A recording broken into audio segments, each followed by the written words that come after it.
As I've gotten to know you over the past couple months, I must say that I am shocked at how interested I am in you and what you do, because I'm typically a business capitalist, and I find the work you do at Mark Amy, Tawâw, and the housing initiatives that you do, the sober houses. So many people I know, some sadly are gone, have suffered from all kinds of different addictions and mental health. And I've always found that when people are going through a problem or a crisis, you might be able to get help in one department or two, but it's really hard to find a holistic approach that would kind of take people at their worst and stabilize them enough so they can deal with multiple issues which are coming at once. I'm very fascinated by how you got into this type of work. Kind of give me the beginnings of it. I would say the large majority of people that work in the addictions field or even in the social work field, we come with lived experience and generally childhoods. So for me, I started as a child and youth care worker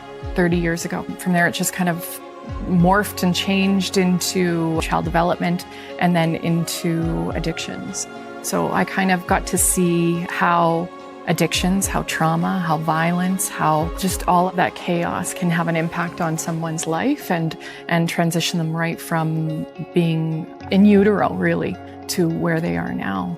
I got into it really to change children's lives, but then I realized that I couldn't change children's lives without changing the lives of their families. So really looking at systems, and that's kind of how we got into all the other stuff.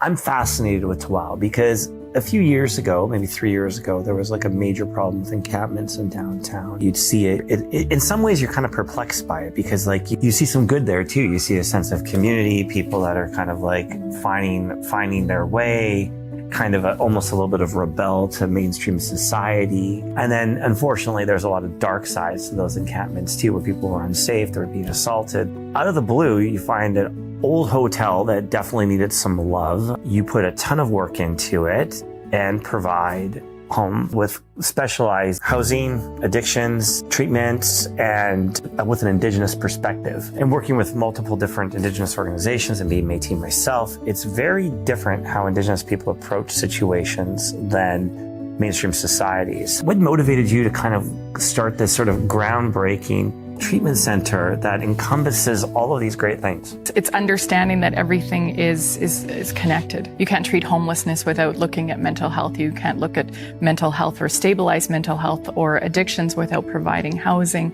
You can't provide housing without providing hope. And then, of course, for Indigenous people, you don't often hear of an Indigenous person speaking about their healing journey or a recovery journey without speaking about a connection to their culture. Bringing that in and trying to create a home for our residents. I'll often say I want our guests and our residents to feel like they're coming home to Auntie's house. Even just a guest coming off the street, come in, sit down. If they're waiting to see somebody, one of the residents, or waiting to see one of the staff, do you want a coffee? Have you eaten today?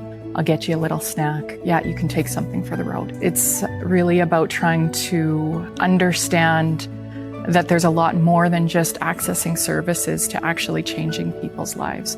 And it's about human connection and it's about relationship building. And that's really what Tawâw is. Give me a success story. What's one that pops off the top of your head? Well, we've had a few.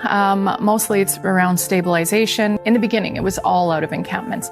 Now it's certainly changing to working more with the hospital or with Alberta Health Services and bringing people out of those sort of settings. So there's kind of complex health concerns. A success typically looks like it's getting them stabilized on medications. Often it can be mental health medications, getting them a doctor, getting them to a point where they are able to get control if they do have a substance use disorder. And sadly, the majority of our residents do. And then slowly working. Some of the nations who are business owners, they're more than willing to work with us and their social workers to get our people employed and working. And then once they're employed and working and stable and they're able to demonstrate that they can pay rent and things like that on their own, we transition them out to either a lower level of care with housing first or out on their own altogether. There's a lot of organizations that talk about actually making a difference, and it seems like it's a lot of meetings and a lot of spreadsheets and stuff like that. But when you actually see the raw the raw people that are just kind of have a place to go and are beginning their journey of healing and treatment, it's pretty satisfactory. Is there a feeling of satisfaction at the end of the day? Absolutely. For a few years, especially during COVID, when we were all kind of working from home and then after transitioning back into working in the workplace, I wasn't directly connected to clients and I was really struggling. I was struggling with my mental health, working on the finances of everything and the plans and making everything go behind the scenes without having that connection myself to the residents and being able to speak with them, interact with them and see them do well or support them through periods where they're not doing well. I found it really hard to do my job and my work. So absolutely it's rewarding, it's challenging. It was my first year of college that one of my instructors said it's a third rule. So 1/3 of the people you'll help, 1/3 of the people will stay the same and 1/3 of the people will maybe get worse. It's understanding that you always try to give our best. Those are our teachings, our Auntie teachings, to always give our best to our residents and kind of hold ourselves to that. Sometimes we're not able to help and sometimes we're able to help. I would say that everyone improves. So they may not ever be able to transition out of our setting. That's why it's a permanent supportive housing setting. They may not ever be able to transition out of there, but they live a much more stable life where they're not continually in and out of the justice system or in and out of hospitals. They're there and living in dignity and in a home where they know that they're loved and welcomed and yeah.